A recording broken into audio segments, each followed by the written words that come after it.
In 2002, a young Canadian snowboarder carved his way down the Olympic slopes with the kind of confidence that makes crowds pay attention. His name was Ryan James Wedding, an athlete raised on winter mountains, competition, and cold air that bit the skin. The sort of childhood that usually leads to memoirs, sponsorship deals, maybe a coaching career years later. But Wedding would choose a very different path. A path that led him far from medals, fame, and cheering fans, and straight into the crosshairs of the FBI.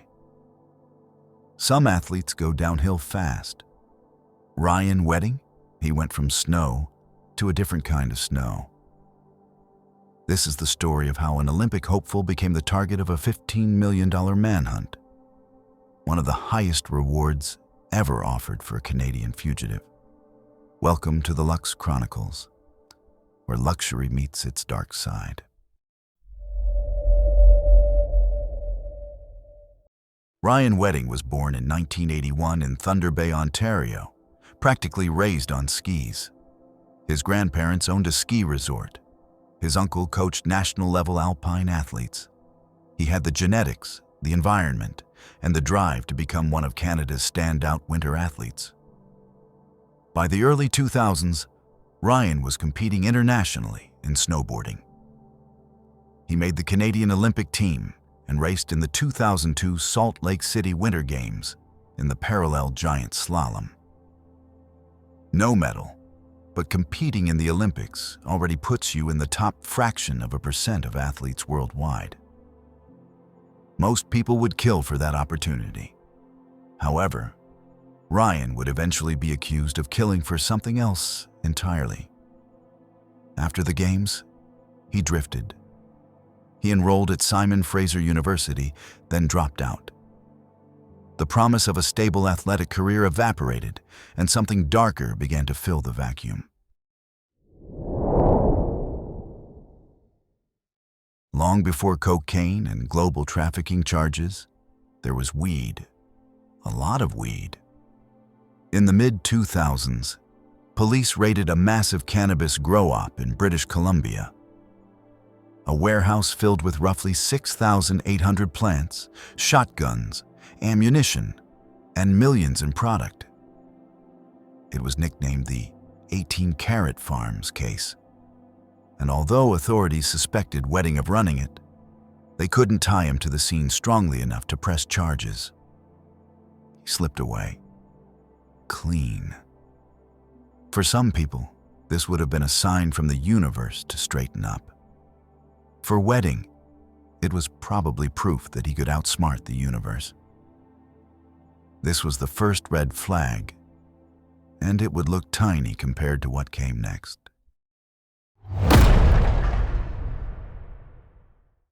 By 2008, Wedding graduated from cannabis to cocaine, or at least to trying to buy it. Unfortunately for him, his supplier was an undercover U.S. agent. He was arrested, charged, and convicted in 2010 for cocaine trafficking. The former Olympian was now a federal inmate. He served roughly 18 months, then was deported back to Canada in late 2011. Most people hitting that kind of rock bottom either climb out or stay down. Wedding, however, took prison the way some athletes take training, as preparation for something bigger, something far more dangerous.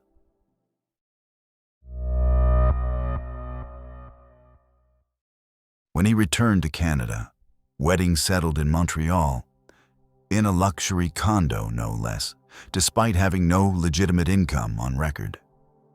Investigators later said this is where he rebuilt himself, not as an athlete, not as a businessman, but as a trafficker with ambition and a network. He tapped into groups connected to Iranian and Russian organized crime, developed ties in Colombia and Mexico, and relied on underground banking systems like Hawala to move money without a trace. Montreal became the nerve center for a new operation, one that stretched across continents. It was subtle at first, small shipments, safe houses, shadow connections. But by 2023, authorities say Wedding wasn't building a drug network. He was building a cartel. The U.S. Department of Justice would later accuse him of leading one of the most prolific cocaine trafficking rings in the world. The numbers were staggering. Cocaine moving from Colombia to Mexico, to Southern California, and lastly, Canada. Millions laundered through underground networks, shipments hidden in freight trucks, border crossings, and stash houses. The investigation that uncovered it had a fitting name: Operation Giant Slalom, echoing Wedding's Olympic past. Authorities claimed the operation moved hundreds of kilograms at a time, potentially tons per year. Some investigators have even estimated that, at its peak, the network may have been responsible for moving up to 60 tons of cocaine, a black market value surpassing $1 billion.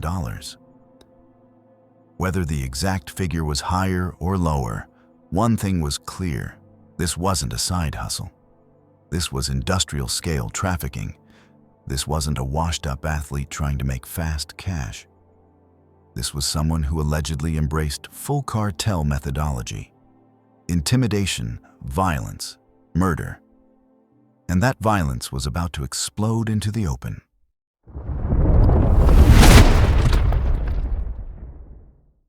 Between 2023 and 2025, multiple killings in Canada and abroad were linked to Wedding's organization. One of the most disturbing cases was the murder of a family in Caledon, Ontario, shot because of an allegedly stolen shipment. This wasn't business. This was execution. But the moment everything escalated was January 2025. A key federal witness scheduled to testify against Wedding walked into a restaurant in Medellin, Colombia. Moments later, he was shot dead at his table. U.S. prosecutors claim Wedding ordered the hit, offering thousands to eliminate the witness. 7 Canadians were later arrested, including his lawyer, a man with a flashy Instagram persona, widely nicknamed online as the Cocaine Lawyer. Hollywood couldn't write a villain that perfectly. This murder was the turning point. The U.S. government no longer treated Wedding like a trafficker. They treated him like a cartel boss responsible for transnational assassination. On March 6, 2025, the FBI placed Ryan Wedding on the 10 most wanted fugitives list. A few months later, the reward was raised to $15 million. Higher than some terrorists, higher than most cartel bosses, the highest ever placed on a Canadian fugitive. The FBI lists his aliases as El Jefe, Giant, Public Enemy, James Conrad King, Jesse King. They warn he may be armed, dangerous, and protected by remnants of the Sinaloa cartel in Mexico. But they also admit he could be anywhere: Mexico, Colombia, the U.S., Canada, maybe even Europe. A ghost moving between shadows. A man who once flew downhill on snow, now running downhill from justice.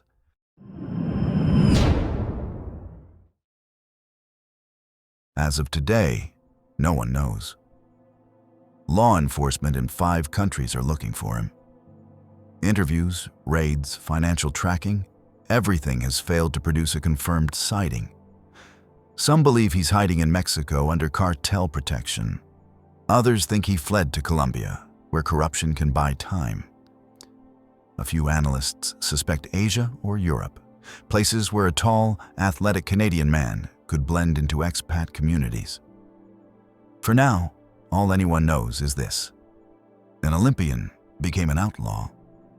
A snowboarder became a kingpin, and a once celebrated athlete became a $15 million ghost.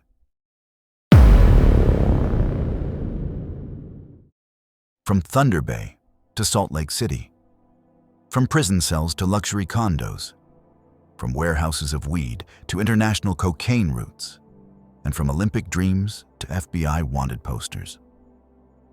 This is the razor-thin line between fame and infamy, between the top of the mountain and the deepest possible fall. If you want to see how stories like this end, or don't, subscribe. More investigations, more untold histories, more shadows behind the world of wealth, power, and crime. Right here. This is the Lux Chronicles, and this was the rise and fall of Ryan Wedding.